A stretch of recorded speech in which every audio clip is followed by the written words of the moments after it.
ನಮಸ್ಕಾರ ವೀಕ್ಷಕರೇ, ಇವತ್ತು ನಾನು ತೊಗೊಂಡು ಬಂದಿರೋವಂಥ ರೆಸಿಪಿ ಹಸಿ ಹಲಸಂದೆಕಾಯಿ ಮತ್ತು ಸೊಪ್ಪಿನ ಉಪ್ಸಾರು. ಅದರ ಜೊತೆಗೆ ಹಸಿರು ಮೆಣಸಿನಕಾಯಿ ಖಾರ ಮತ್ತು ಮುದ್ದೆ, ರಾಗಿ ಮುದ್ದೆ. ಇಷ್ಟನ್ನು ಯಾವ ರೀತಿ ಮಾಡೋದು ಅಂತ ತೋರಿಸ್ತಾ ಇದ್ದೀನಿ. ಈ ಚಳಿಗಾಲಕ್ಕೆ ತುಂಬ ರುಚಿಯಾಗಿರುತ್ತೆ ಮತ್ತು ಆರೋಗ್ಯಕ್ಕೂ ತುಂಬ ಒಳ್ಳೆಯದು ಇದು. ಮೊದಲಿಗೆ ಇಲ್ಲಿ ನಾನು 1 kgಯಷ್ಟು ಹಲಸಂದೆಕಾಯಿ ಬಿಡಿಸ್ಕೊಂಡಿದ್ದೀನಿ. ಇದು ನಾಟಿ ಕಾಯಿ ಆಗಿರೋದ್ರಿಂದ ಕಾಳೆಲ್ಲ ಸ್ವಲ್ಪ ಸಣ್ಣದಾಗೇ ಇರುತ್ತೆ. ಇದನ್ನು ಕುಕ್ಕರ್ಗೆ ಹಾಕೋತಾ ಇದ್ದೀನಿ. ಮತ್ತು ನೀರು ತುಂಬ ಜಾಸ್ತಿ ಹಾಕಬಾರ್ದು, ಅದು ಮುಳುಗೋ ಅಷ್ಟು ಹಾಕ್ಕೊಂಡ್ರೆ ಸಾಕು. ಮತ್ತು ಹಸಿರು ಮೆಣಸಿನ್ಕಾಯಿ ಇಲ್ಲಿ ತೊಳೆದು ಹಾಕ್ತಾ ಇದ್ದೀನಿ. ಇದ್ರ ಜೊತೆ ಬೇಯಿಸ್ಕೊತಾ ಇದ್ದೀನಿ. ಇದನ್ನು ಖಾರಕ್ಕೆ ಉಪಯೋಗಿಸ್ಕೊತೀನಿ. ಹಸಿರು ಮೆಣಸಿನ್ಕಾಯಿನ 2 ವಿಷಲ್ಸ್ ಕೂಗಿಸ್ಕೊತಾ ಇದ್ದೀನಿ ಇಲ್ಲಿ ನಾನು.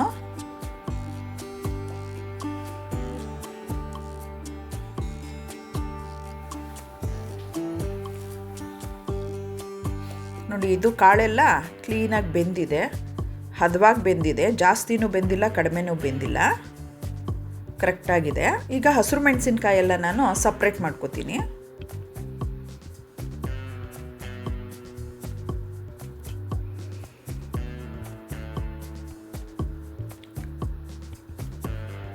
ಈಗ ಕಾಳಿಗೆ ಇನ್ನು ಸ್ವಲ್ಪ ನೀರು ಹಾಕಿ ಉಪ್ಪು ಹಾಕ್ತಾ ಇದ್ದೀನಿ.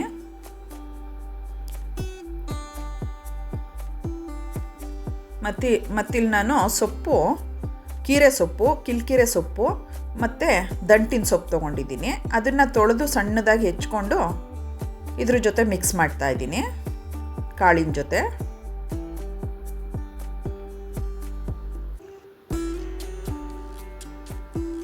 ಈಗ ಇದು ಬೇಯಬೇಕು. ಖಾರ ಮಾಡ್ಕೋತಾ ಇದ್ದೀನಿ ಇಲ್ಲಿ ನಾನು. ಮೊದಲಿಗೆ ಹಸಿರು ಮೆಣಸಿನ್ಕಾಯಿ, ಹುಣಸೆ ಹಣ್ಣು, ಬೆಳ್ಳುಳ್ಳಿ, ಮೆಣಸು, ಜೀರಿಗೆ, ಉಪ್ಪು, ಕೊತ್ತಂಬರಿ ಸೊಪ್ಪು ಇಷ್ಟನ್ನು ಹಾಕಿ ರುಬ್ಕೋತಾ ಇದ್ದೀನಿ. ಖಾರ ಆಗಿದೆ.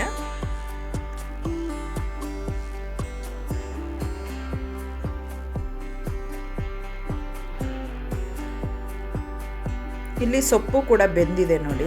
ಜಾಸ್ತಿ ಬೇಯಿಸ್ಕೋಬಾರ್ದು ಸೊಪ್ಪು,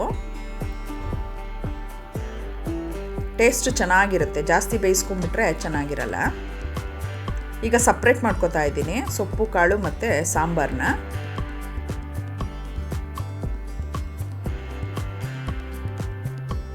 ನೋಡಿ, ಈ ಥರ ಬಸ್ಕೊಂಡಿದ್ದೀನಿ. ಈಗ ಸಾಂಬಾರನ್ನ ಕುಕ್ಕರ್ಗೆ ಹಾಕೋತಾ ಇದ್ದೀನಿ.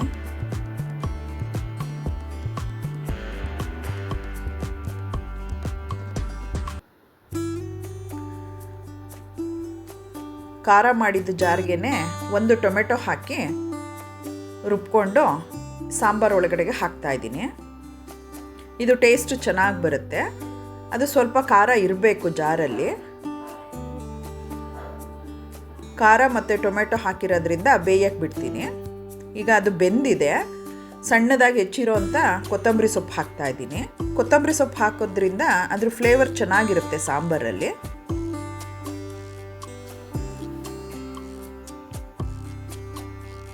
ಈಗ ಪಲ್ಯಕ್ಕೆ ಒಗ್ಗರಣೆ ಹಾಕೋತಾ ಇದ್ದೀನಿ. ಮೊದಲಿಗೆ ಎಣ್ಣೆ ಹಾಕ್ಕೊಂಡು ಸಾಸಿವೆ ಹಾಕೋತಾ ಇದ್ದೀನಿ. ಸಾಸಿವೆ ಸಿಡಿದ ನಂತರ ಒಣಮೆಣಸಿನ್ಕಾಯಿ,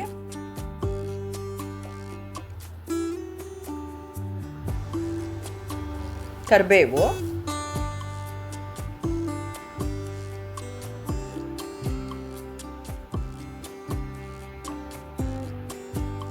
ಮತ್ತು ಈರುಳ್ಳಿ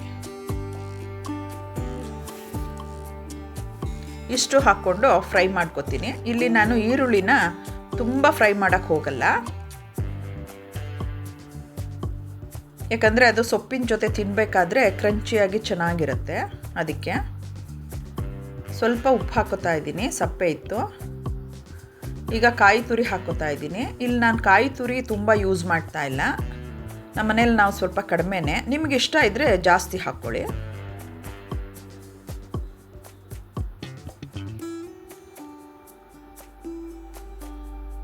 ನೋಡಿ ಇದಾಗಿದೆ ಪಲ್ಯ. ಈಗ ಮುದ್ದೆ ಮಾಡ್ತಾಯಿದ್ದೀನಿ. 1 ಗ್ಲಾಸು ರಾಗಿ ಹಿಟ್ಟು ತೊಗೊಂಡಿದ್ದೀನಿ. ಅದೇ ಅಳತೆಗೆ ಅದೇ ಗ್ಲಾಸಲ್ಲಿ 2 ಗ್ಲಾಸ್ ನೀರು ತೊಗೊಂಡಿದ್ದೀನಿ. ಅದಕ್ಕೆ ಸ್ವಲ್ಪ ತುಪ್ಪ ಹಾಕ್ಕೋತಾ ಇದ್ದೀನಿ. ಅದು ಸ್ವಲ್ಪ ಬಿಸಿ ಆದಮೇಲೆ ನೀರು 1 ಟೇಬಲ್ ಸ್ಪೂನಷ್ಟು ರಾಗಿ ಹಿಟ್ಟು ಹಾಕ್ಕೋತಾ ಇದ್ದೀನಿ. ಹಾಕ್ಕೊಂಡು ಗಂಟಿಲ್ದೇ ಇರೋ ಥರ ಮಿಕ್ಸ್ ಮಾಡ್ಕೋಬೇಕು. ಇಲ್ಲಿ ರಾಗಿ ಮುದ್ದೆನ ನಾನು ದೊಡ್ಡ ಸ್ಪೂನಲ್ಲಿ ಮಾಡ್ತಾಯಿದ್ದೀನಿ, ಕೋಲಲ್ಲಿ ಉಪಯೋಗಿಸಿ ಮಾಡ್ತಾಯಿಲ್ಲ. ಈಗ ಅದು ಕುದಿ ಬಂದಮೇಲೆ ರಾಗಿ ಹಿಟ್ಟು ಹಾಕ್ತಾಯಿದ್ದೀನಿ. ಇದನ್ನು 3 ರಿಂದ 4 ನಿಮಿಷ ನಾನು ಬೇಯಿಸ್ಕೊಂಡು ಈಗ ತಿರುಗಿಸ್ಕೊತಾ ಇದ್ದೀನಿ. ಗಂಟಿಲ್ದಂತೆ ತುಂಬ ಚೆನ್ನಾಗಾಗುತ್ತೆ.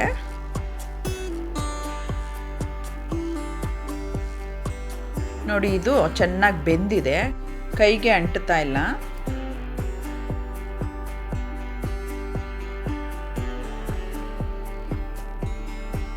ಇದನ್ನು ಪ್ಲೇಟ್ ಮೇಲೆ ಹಾಕ್ಕೊಂಡು ಕೂಡ ಕಟ್ಕೋಬೋದು.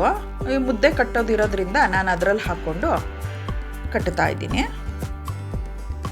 ಬಿಸಿ ಇದೆ, ನಿಧಾನಕ್ಕೆ ನೋಡಿ ಕಟ್ಕೋಬೇಕು. ನೋಡಿ ಇದಾಗಿದೆ, ತುಂಬ ಚೆನ್ನಾಗಿ ಬಂದಿದೆ. ತಿನ್ನೋದಕ್ಕೂ ತುಂಬ ಟೇಸ್ಟಾಗಿರುತ್ತೆ. ಉಪ್ಪು ಸಾಂಬಾರು, ಸೊಪ್ಪು ಕಾಳಿನ ಪಲ್ಯ ಮತ್ತು ಖಾರ, ಮುದ್ದೆ, ಅನ್ನ ಇಷ್ಟು ತುಂಬ ಚೆನ್ನಾಗಿರುತ್ತೆ ತಿನ್ನೋದಕ್ಕೆ. ನೀವು ಈ ರೆಸಿಪಿನ ಮನೇಲಿ ಮಾಡಿಕೊಂಡು ನನಗೆ ಕಮೆಂಟ್ ಮಾಡಿ ತಿಳಿಸಿ. ನನ್ನ ಚಾನಲ್ಗೆ ಸಬ್ಸ್ಕ್ರೈಬ್ ಆಗಿ, ಲೈಕ್ ಮಾಡಿ, ಶೇರ್ ಮಾಡಿ. Thank you.